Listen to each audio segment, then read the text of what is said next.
Hi, everybody, and welcome to the Pre-Accident Podcast. I'm Todd Conklin, and I will host you through the next 30 minutes or so. You're going to enjoy today, that's for sure. So let's talk about life in general. What's going on? What's happening? Well, it's a busy time, as always. We're getting into the summer season, which my dream is always that things will dwindle off, but things always get really busy, and everybody's doing lots of projects, and there's lots of construction work, and just lots of things going out there. It's a whole new set of hazards, and it's a whole new set of work, and it's a whole new set of weather, and so everything's kind of different, and I guess that's good. Unless you're listening to me in the southern hemisphere, where we have many people listening, and then you're starting to get cold. It's autumnal. It's starting to get fall-like. You know how this all works. My week's been pretty cool. Just traveled back from Canada. Was in Canada. I got to spend a bunch of time this last couple weeks with linemen. High-risk operators, as they are called, and really enjoyed getting to talk to people who do this kind of work in Alberta specifically, but really sharp group of people, very fun, enjoyed the time with them immensely. It's fun to work with Canadians because they're just so damn polite. I mean, you can't really ever make them angry, and when I try to push them, like in a discussion in the class, they push to an edge, and then they kind of just get so nice and sweet and kind, and it's fun. Those high-risk operators, these linemen, the amount of experience they brought into the room and the way they think about the work they do is remarkable. I mean, you know, their hazard is invisible. It wants to kill you, and it's always there. And they interface with work much differently than lots of operators that I get to spend time with. It's always fun to just see how different people do work. People are amazing. They're stunningly resilient. They're incredibly adaptive. They're super smart. And they really, really, really do want to not get killed. And so anything we can do to help that energy move in the right direction, I think is time well spent. Thanks for all the incredible feedback on the Sidney Decker podcast. It was a great one and a thoughtful one, and I think that was good for all of us. So that really sort of launches us into today's podcast. You're going to like today. We're going to talk to a guy named Ron Gantt. And Ron, I met Ron through Randy through the UAB program, and Ron's a recent graduate of the UAB program, and he's moving on into a PhD program. We talked a little bit about that in the podcast. Ron works for a family-owned company called Safety Compliance Management, SCM Incorporated, and Ron is really in a position where he is thinking a lot about the new view of safety. He's thinking a lot about how humans perform and how systems become reliable. And that discussion is the one we're going to have.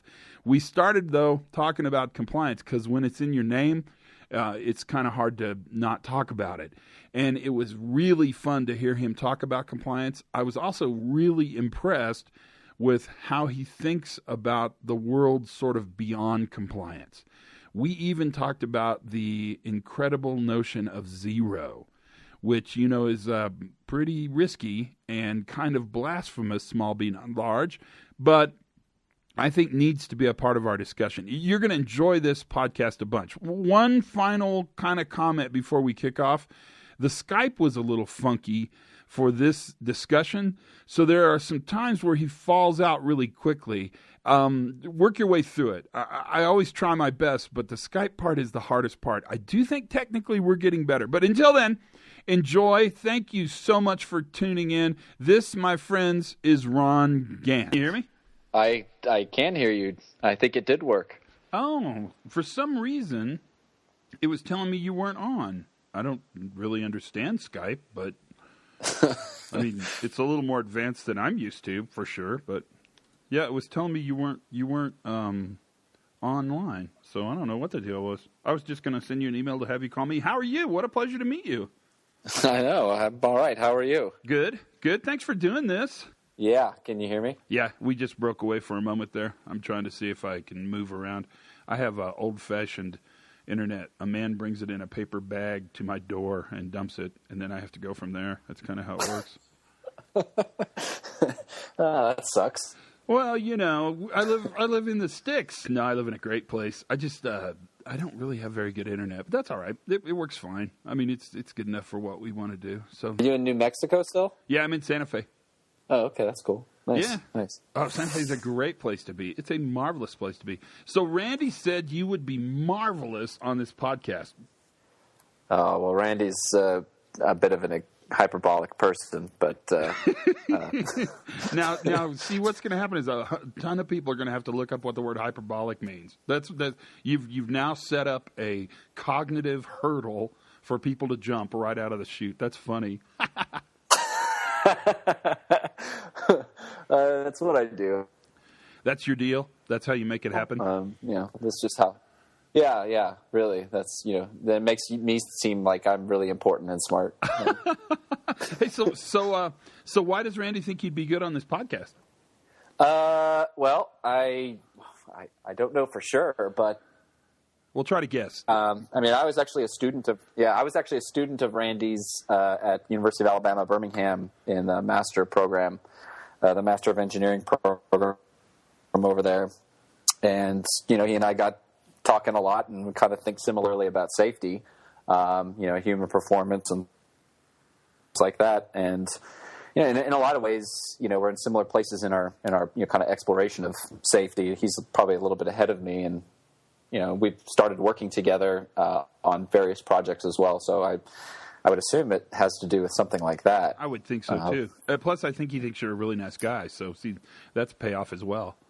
Yeah, bonus, right? He's a nice guy too. Yeah, he is. He's a super guy. So what do you do, Ron? Tell me about yourself. I work for actually a family business in California, consulting company, SCM Safety. We do. We kind of got started back in the early 90s. I didn't. I was a kid then, but my dad did back 1991, doing mainly like OSHA compliance stuff, basic regulatory compliance. And that's where we were for the majority of the organization. Now, I started off with the company about 14 years ago, and I kind of grew into the compliance world, and that's was my bread and butter. But I don't know, about 4 or 5 years ago, I started to see that there was more to safety than just OSHA regulations, and quickly started reading things, happened upon your book, then that quickly led me to Decker, Hallnagel, name it. And so now I do a lot of consulting. I mean, I still do some regulatory compliance stuff, but I do a lot of consulting with basically helping them manage safety and think differently about safety. At least that's my goal. So I do a lot of that, and it's just tons of fun. So why the new view? Why are you interested in the whole Safety 2 thing?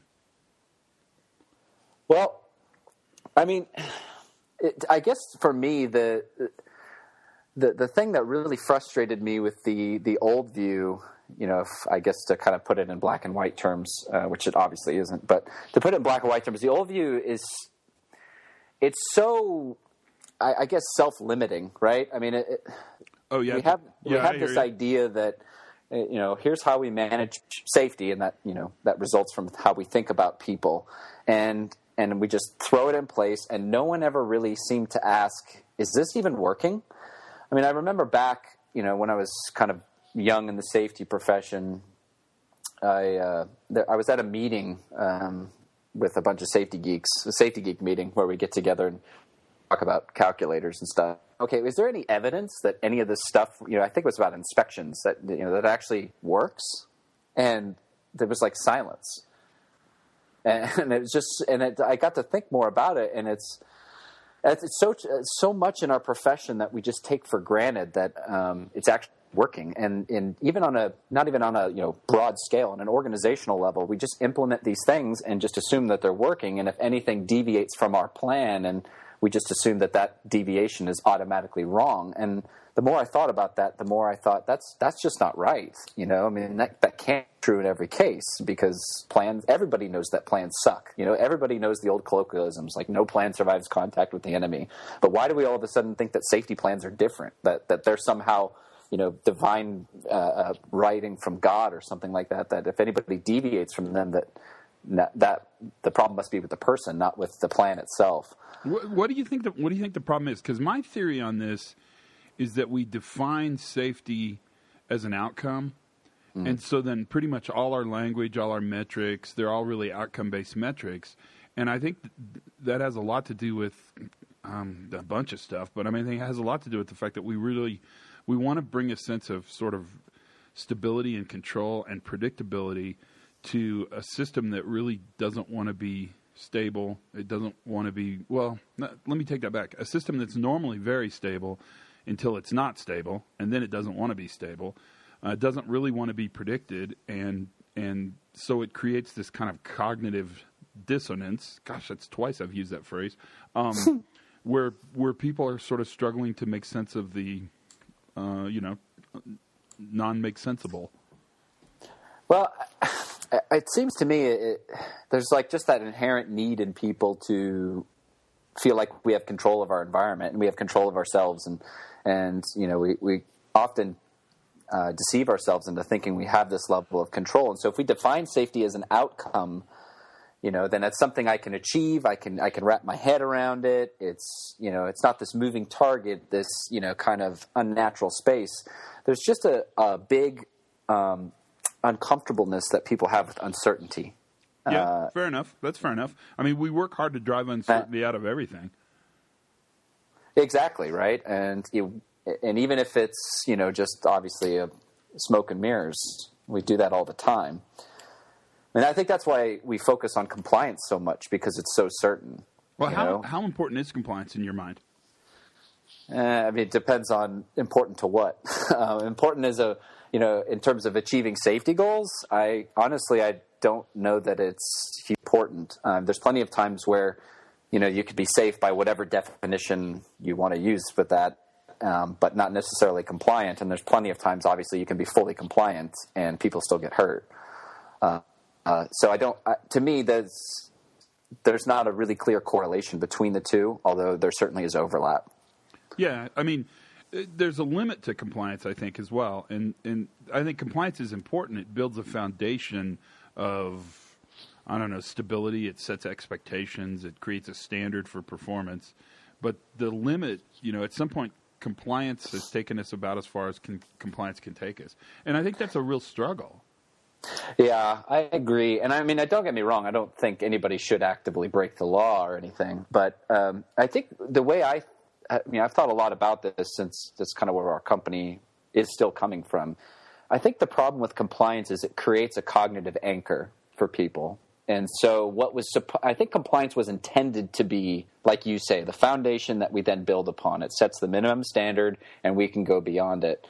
But for a lot of people, since safety is this abstract concept, compliance sort of became the representation of safety. And that need for certainty, we wrap our head around compliance. It makes sense. Okay, now that is safety. So in order to achieve safety, I achieve compliance.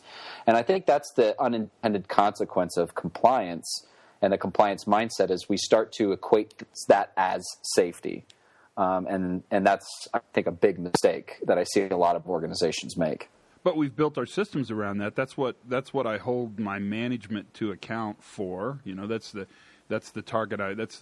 I suppose it's the minimum target, but it becomes really this interesting target. And this is the struggle. So what do you do when you go into a company to try to shift their thinking? Because this is a pretty big deal, right?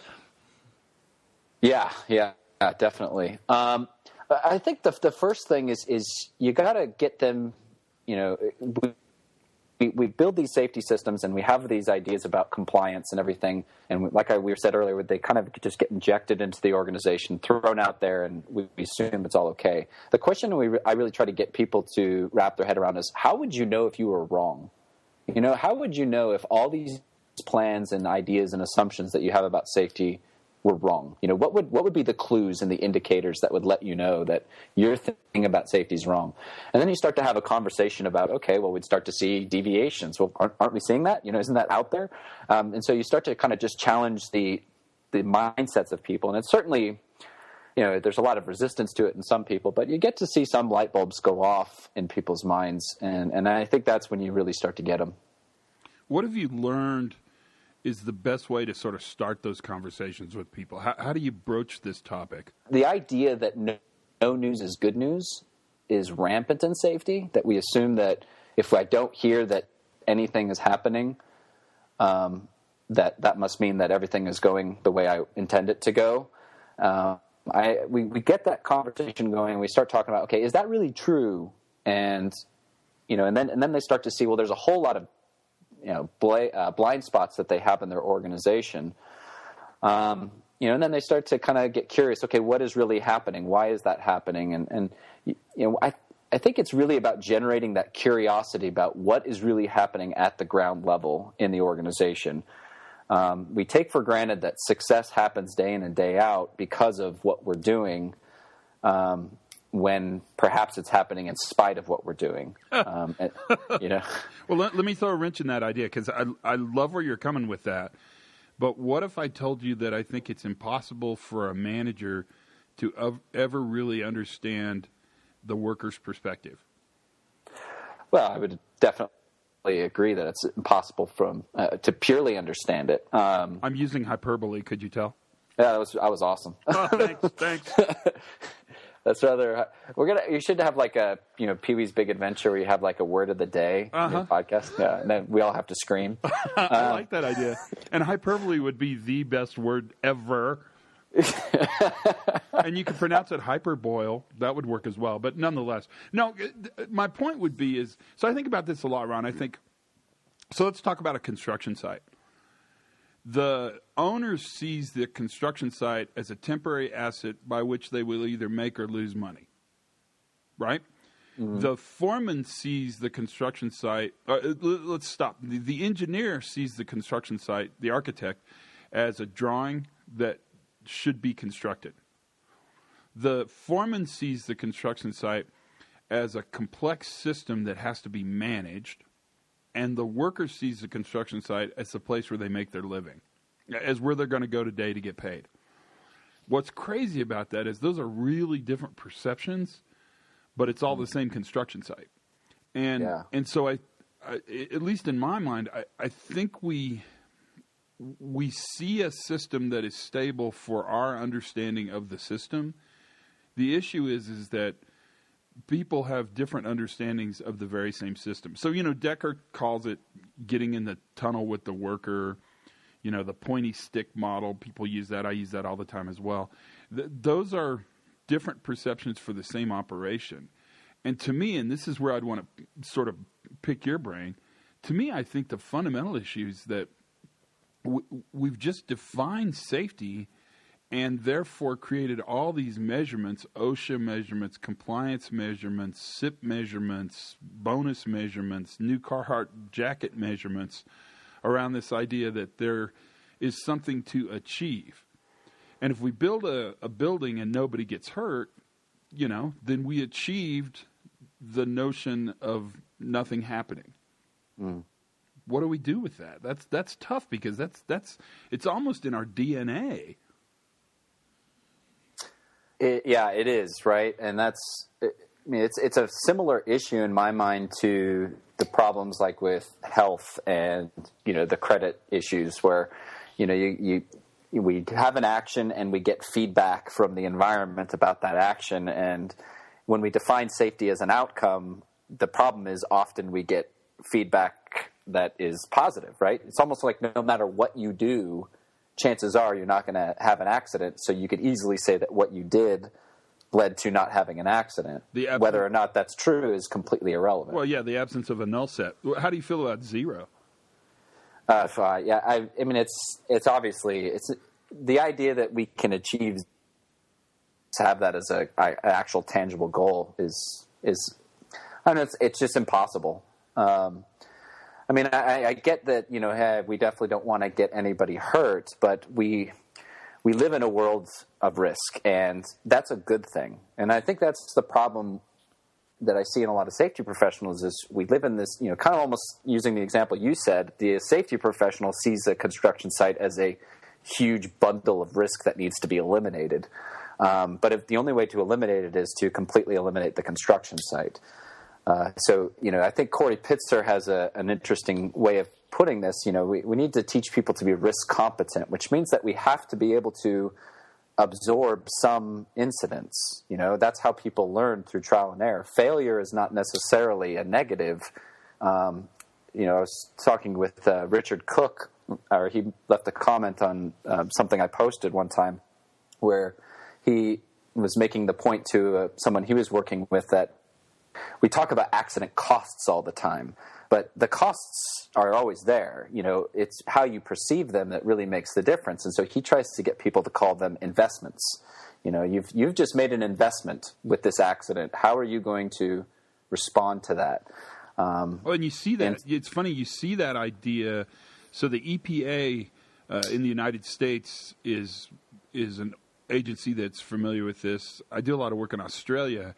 If you get a fine from the regulator in Australia, you have a couple choices. You can pay the fine, or you can actually invest the fine back into safeguards, back into capacity in the organization to improve the system. And the EPA is doing the same thing, and that does kind of reinforce that investment idea.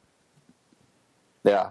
I mean, that's an interesting idea. I actually haven't heard that myself, but I think that could be pretty neat. But I don't know.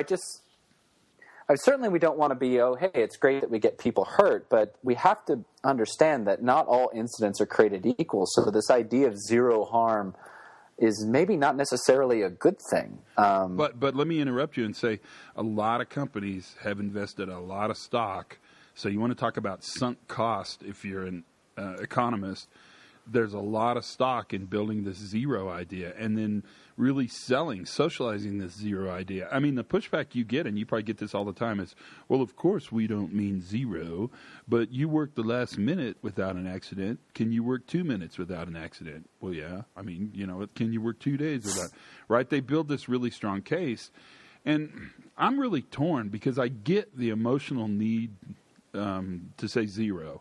I mean, who wants to work at a place that says, our goal is 3, we're going to kill 3 people this operation?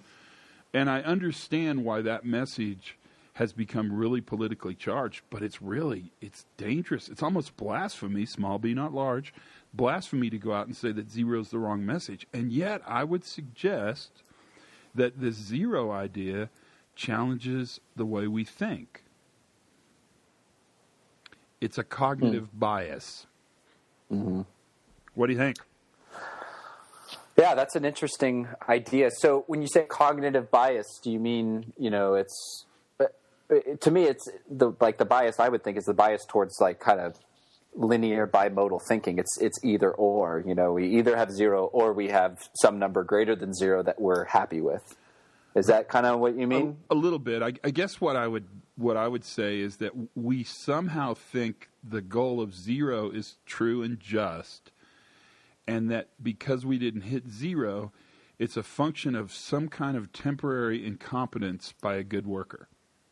Oh, yeah. Yeah. And so then we think, well, our goal is right. I'm not going to back off that. Zero is the only goal I can have. Therefore, my people have to step up to zero. No, I think that's actually a really good point. So, I've never thought of it actually like that, but the way, if I'm understanding you correctly, it's like we have to have zero, and the reason I have to have zero is that's a motivating goal, and the fact that I feel like I need to have a motivating goal is sort of implicitly implies that the problem is my people aren't motivated to be safe. Right. And I think that's a bias. I don't think it's right or accurate. In fact, I think it's kind of crazy talk, but I think it really colors people's mind. The other thing that I think is crazy about zero, and then I'll shut up and let you talk more about it because I'm always interested in what you have to say, but I think they think zero is a goal for the worker, and it kind of exonerates management. Yeah. We've clearly sent the message zero to the field, and I guess the question I would ask, and it's a question I ask a lot. In fact, I'm going to see some of my friends from Nashville, or in Nashville, from a big construction company. And one of the challenges is when you say zero, what does that mean for leadership? Mm-hmm. No, I wholeheartedly agree. One of the things that it's similar to this that really frustrates me is when you hear safety is everyone's responsibility. The problem I have with that phrase is it's almost always said directly to the worker, and I've never seen a poster that says safety is everyone's responsibility in a boardroom. Yeah, no, that means neither I've never. It's like, I mean, all these things are always directed at the worker, and it just, it's such a shame because it just shows the kind of the model that people have about, okay, where is the problem? So here's where I'm going to put the resources and the interventions, and it's always at the worker level, and it's almost always related to some sort of motivation. And I agree with you. I mean, it's just crazy, the idea that I need to somehow motivate someone to not kill themselves. I mean, that's insane, So I have to tell them that, okay, hey, I want to motivate you to not get yourself hurt today. What?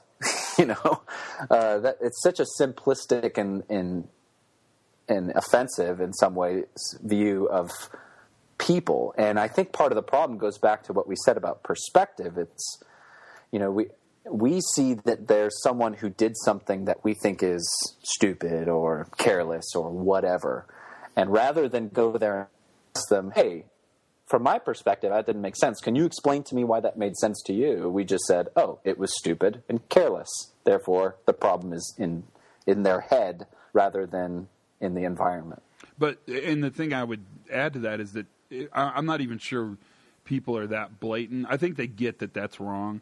But I think they say things like, I was just in a meeting, I don't know, a month ago, where a pretty senior person said, man, I just can't figure out, this guy's really a good guy, and he's really safe, and he's a leader.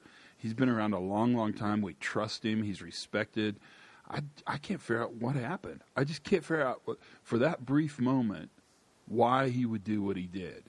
And that's a really good indicator that they're kind of pushing that, I don't know, they're pushing the onus for the safety to the pointy end of the stick, to the sharp end of the stick. What do you think about fatality prevention?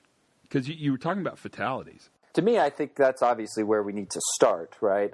And that's, I think, part of the problem with the idea of this broad, overarching, abstract zero goal. I harken back to something that Sidney Decker talks a lot about, a study that was done in Finland, construction companies, that showed a negative correlation between incidents and fatalities. Yeah, so it was a construction companies in Finland, and I can't remember who did this study exactly, but it had a strong negative correlation. Like if anyone's familiar with correlation coefficients, like 0.8, negative correlation, negative 0.8 rather, between incidents and fatalities. So those companies that had more incidents had less fatalities, and those companies that had less incidents had more fatalities.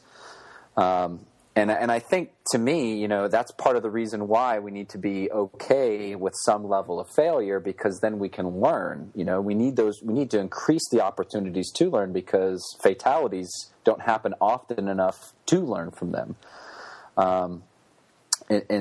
So, yeah, I mean, we definitely want to – that's where we should be starting, it seems to me. The fact that we have fatality rates that are not going down at the same rate as injury rates, and actually where I'm at in California have actually gone up the last couple of years, and are going up for certain population groups and higher rates. That's really a shame, and that's where we should spend our time. Again, the problem, of course, is that then people will say, oh, well, yeah, we got to get these people motivated to work harder, but – well, but I think that's a function of how we. So my big challenge right now is I don't think we understand fatalities. I think we see them as a logical outcome, classic Heinrich thinking, a logical outcome of a bad safety program.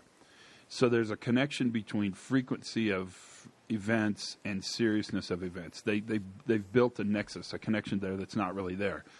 My guess is, and this will be really interesting, but my guess is that a fatality has nothing to do at all with frequency. That it's just a severe sort of anomaly. It's a blip in the radar screen. Given that, I actually think we've defined fatality as a safety issue, when in reality I would suggest that a fatality is a failure of operations.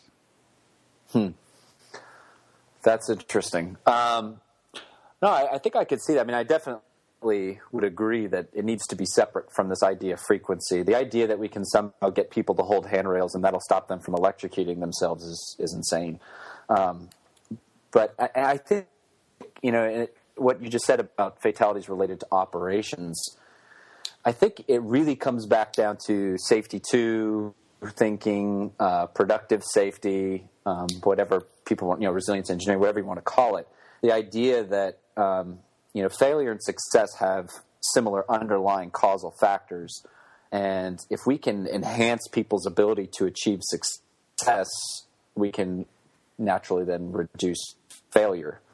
And so I think I can sort of see that, because obviously a fatality is very negative to operations, but it also implies, kind of people operating outside the operational envelope, so to speak. With one exception, and I would take exception to that, because I think when a fatality happens, the conventional wisdom is that safety failed. When in fact, I would say safety is the only part of the organization that's consciously, daily, all the time trying to defeat fatality. That I think when a fatality happens, I think the operations people fail. That's interesting. How do they fail in terms of their fatality prevention? Well, obviously safety is actively doing things every day. Do you mean like operations people, actually the people doing the work, or like the management, or both? Management of work, management systems, leadership, people who actually do the work. I think that's very, very true. I think that's a great point. It sort of reminds me, you mentioned Hallnagel, his kind of idea of stochastic resonance, right? Right. Where you have just, spikes in the system. And to me, it kind of, to something that you always like to say is, the seeds of the next accident are always sown in the organization. You can have these anomalous events, but it's, the anomalous event is really just how the things within your organization come together in an anomalous way. Actually, kind of in a silly kind of way, it reminds me of Jurassic Park, the movie. Where if you think that movie's kind of, complexity is sort of the villain in the movie, where you have Jeff Goldblum talking about chaos theory. But you have like this storm mixed with financial espionage, mixed with all these other little events that just came together in the right way to cause this catastrophic event where dinosaurs got out and people get eaten. Nobody could have seen that. That's a relatively good definition of a catastrophe. I'll give you that one. Yeah. I think so. Oops. But did you pass out? Yeah, sorry. You might have passed out. Mike went out for a second. Are you there? Yeah, we're still here. All right, cool. But no, I think that's important, and I think, to me, one of the things that I've really been trying to focus on and learn a lot, and I've learned a lot, and I think this is applicable in life and in safety, is that it's not really the things that are important; it's how the things relate to each other. It's the relationships and how they can come together in ways that maybe we couldn't necessarily predict in advance, but we need to understand those relationships, because it's the relationships that are really the important things that create success, failure, and everything in between. Well, thanks for doing this. It was good, I think. It's just a discussion, and if you think of other stuff, you're always welcome to come back on. But I think this is a little discussion that will cause people to think a little bit, so that's good. Good, I hope so. I really appreciate you bringing me on. Like I said, I really enjoy the podcast, so I'm glad I could contribute. They're really fun, and I had no idea that they would be effective. I kind of did it because I got to buy a bunch of new equipment, and it was fun to do. It was fun to learn something new.